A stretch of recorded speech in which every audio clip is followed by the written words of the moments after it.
Prophet Stephen Adom Kyei was software ono ena wada asafo ne din the second chance ano ya edia yebo edi so ene Philadelphia adumo osofo pani ede enkrebi ama mesa memfa nsemo na muntie na supem Prophet Stephen Adom Kyei kire se yewo eda memeneda wada woroma onimu ada ubewu memeneda sa enso ene yewo dwada ubewu ejuada nese edene mu biada awo ede wo biada no saada no moni enko ho yepa na saada na enna ubewu abuzia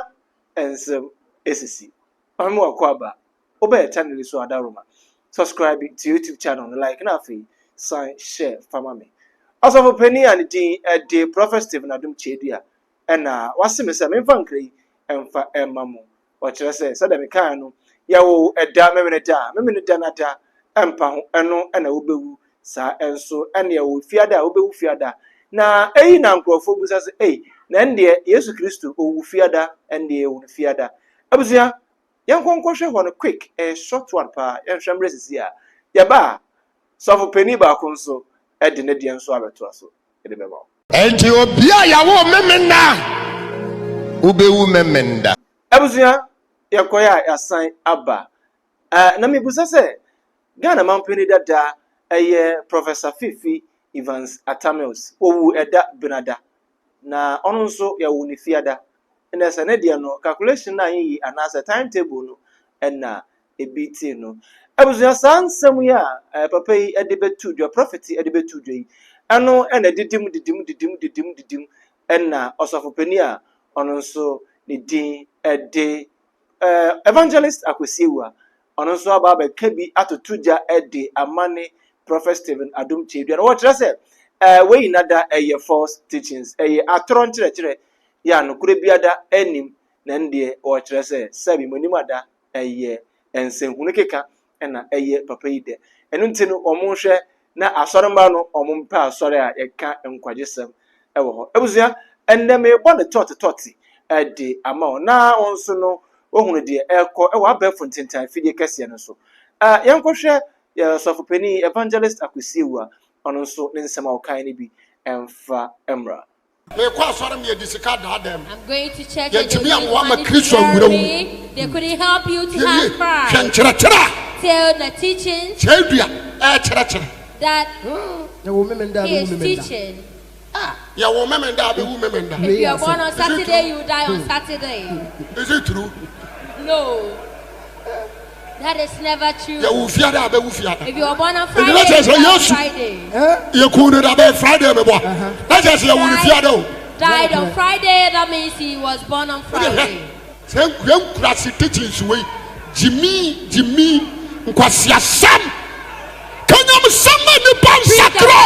people to repent. Oh Lord, forgive them. I rather fetch one.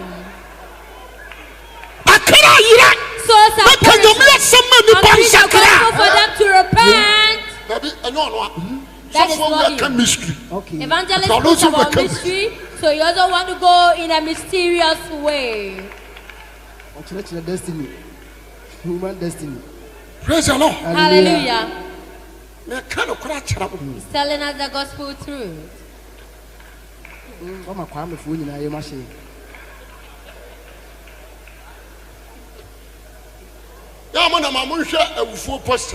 When you walk around, look at the posters, funeral posters.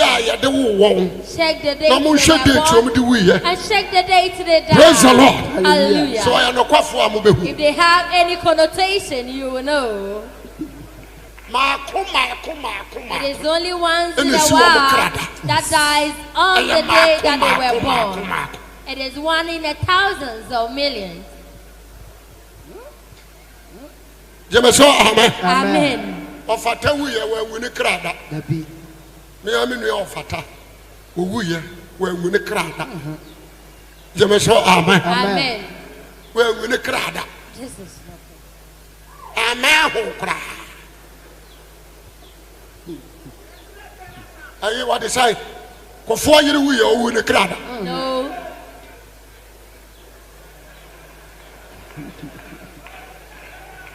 jeme so amen amen Bible not the hope the Bible Jesus Christ ebe ye wa enemy a wo kan kwase asem will become your enemy, then you speak out. Mrs. Jesus Christ if ebe ye Jesus Christ enemy to you an enemy, wo kan kwase asem then everything you say is foolishness. Jemeso amen. Amen. Mrs. Safi we December we This year, radio no so ba everywhere will be hot. Radio no so Ampenifo kan ya se chiame ni masam ka wase nana wasumu ada we watibi menso matibi comment section ho no mesrawo ma ensam no ensu emfa ema me drop your comment ho fama me abusua na we ebeto fom no edidim na na enim se onipa ba ko a owo abe fontentan fide no so a se okoka prophet Stephen Adom Kyei asem na wanka ni ya obetimi aba abeyiwa no ye na ya dig na da ye nua bema kodwon kansa lenwen oye actor kumawood actor oh my Ghana wagidi pa Mr. President abrante aba bonten aba be kasa na ne kasa no wadawroma obu ni be woye no kasa kwa wo kire se wo maame nko menso me maame nko afutu o maame edema ono eno enefa na fatu kotodwom na menso me de memfa entumi kotodwom enya wo mba ho emma embetu obi mbafo awa abra wankasa wo ma no omo wonya omo ho edwuma emfa wie na lewen kasa ina dem no o kire se evangelist Akwesi Awuah neni ebre prophet Stephen Adom Kyei eno nti na wo kasa ensam no edi etia osofo pani me ma me kasa enwa adawroma onimada yenkoti kodwon kansa lewen emfa emra se apu ni hono ma kwan be so na be faso a so bi nka na wodi na tem epi viewers pi nepe content pi nepe free app ni YouTube ntino wo ya de pa na wonu se na my Ghana wo ya de pa yenhwe wo ya de pa ntumpon kwanenim emu yinu se kasafi na wo ka sabi unya viewers unya content manipa etim fa bi eka bi ti adana tim di nko a mumi nsu dachi enye na ye mrante ne babawa se ye kasete panyini bi a yenhwe yi wudi man bi atama hwe yi wudi papa bi atama hwe yi osmentiasi cause obi amaame nko me maame nko ana maame nko ba paso nko ana paso nko obi abusua ne nko obi abusua nko aden na abusua me firim na yetumi fo se kodwo hwini ho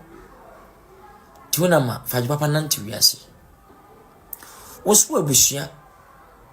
osu wo ye o ma me papa minima semso mo so ka kire ho minti mi na ho de no ho meka nchem se ma me tufude vudu no enye tu su bafu kasem tu banetirim na baneti za sema kana ya mpa oboko so ayeso o ma me no nemu do o ma me no e ka che o he na nya o ya on fa ma me so aso na Ghana obi aja ma me futo tu na to ana obi di wo ma me a otu otu me fo no atem beka kwesi sei beka kwesi ene Ghana asofo nkuma eba na asofo mpanifo bi ahyase a yedidi prophet Stephen Kyei atem the voice of God atem metwiro ho up to now mentiasi sofo bia wonen so namba asole bia woni pado mekura no emrante ben obi aso ne de adai na wuta de ho abedidi so panyini Adom Kyei atem so wa odai onka sentia woni watem sebi senye ni bre na nya ho ya adenti no bi nka ho na wuti na tem papa yi wono so namba asafo o ka cha asafo mani nyina se hwini ho de o woni Nyankopon ti koso na brabra ni yi modwuma woni nko odwuma ho bra ho ase buade ye ho yi anya bani nti obi wo ya boko wonim Nyankopon sa na so ama wo de akande wo yesu muda o grace water se ka wakoma na pebia to wo de gide to se ba adwuma ana mpampa Nenum asem woni di na chi agye atum. Ikasa ya agye atum. Na kan de ode be so ya so ahwe ahu se eno so ye. Ya yere ko to aduro do store hospital this thing na ho ntoyi. E di nya nyanum e do awurade ntino. Na kan ye na store bi ebo mpa ese awurade nam so nyi no. Ye no me Yesu gya akọ a wodidi atem. Obi aso ni di atem. Aso munya ho so asofu yi bi e wo mu wa so na moko. Wacha wo de wo be ka se to bi abini pa na nka ho. E di ani bre kura mponi. E di amoya kura mponi. De opo ade aka to no. Nipa ntimi nsane da wo. De nyame yin o mo nipa ntimi nsane asa tisia nyame ama hate. Opa force ko bon se obutu no ntimi nya bigya no. Jai wati. Ghana enyini ye koyenim. Mo menyini be yempanim papa. O man Ghana mu. Yenyini mu no and we ye bia na YouTube we kasa film to no ma enko TikTok o kasa bani bia enko 30 years mo se ba na ni nyina se ye pp e pantina de ya to app no so no tim dia e koso no kasa film ye ka no yenyini mu no da chi bi no 20 years time no 40 years time no na fi pop app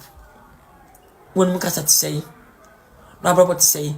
woni de wani mtru fi sese na ba nyi se na ba yo tabi woni do basa beshi o ma wi woni mi hye be e ba so ni bi eso kasa bi nti no e be se no usu be bi nti e be se no watemi die bi nti e be se no de mbe ya asofo nkuma e ba oso o peni padom ni bi undu ho nti woni bre asofo di kaka bi sa wenye wi a kire ne do kan nyina won so ye bi ti ni bon pese yankopon fa wo so menyi peni papa on fa nu ba bi a wo so menyi ne padom na so kasa ni pa jatu wati enya ni breda ntan obi da e fa ki boni hwe timu da e mu bi mo pa wati mu bi nsoma o branka se de wanka so abo no me ba be kan wa ye do tu fo se koye ono bi nyane de ne mo de be do so we dey Philadelphia prophets the one chedua the age generation prophet we dey or take over we hwenyi ko tekota na afupopo monti man for so anto ne chok amana anka hono wanya frawi o sane na akoto chok munyina mbayam ensem bi sei ekoso a abefo ntenta afide kese no so no ebe ne sa na eso ehuru gidi ebi o ha obedwene ho a wonte ase da ebi nso obeti ase pa enso no na untimi enwene ho ema ne nyi abusia enipa miensen asofo mienu ene asoreba baako omo ho nsam ena mede ebrawi me pa cho nso wadwene pa ekire wo sen de evangelist Akwesi Awuah eka no ewom anase de prophet Stephen Adom Kyei eka no eno nso ewom abusia ya omifiada nso ya wo dabe comment section na so mihia na bibia kama kodjon cancer lelewen ono nso ya wo na dajuada ado abayire nde na nso fa ode bra na bibia kama emfa emma menu adawroma oba channel we so subscribe like na fe sign share me video be beto fo bia no nso onsa betimi aka na hu ne de ekoso ewo abef ententan fidi kese no eso me soro so na mako medin de oduman kuma bana na Kofi abakosam ebeto me eno ntino momentum me boy na fra me konkon sahene na Kofi makro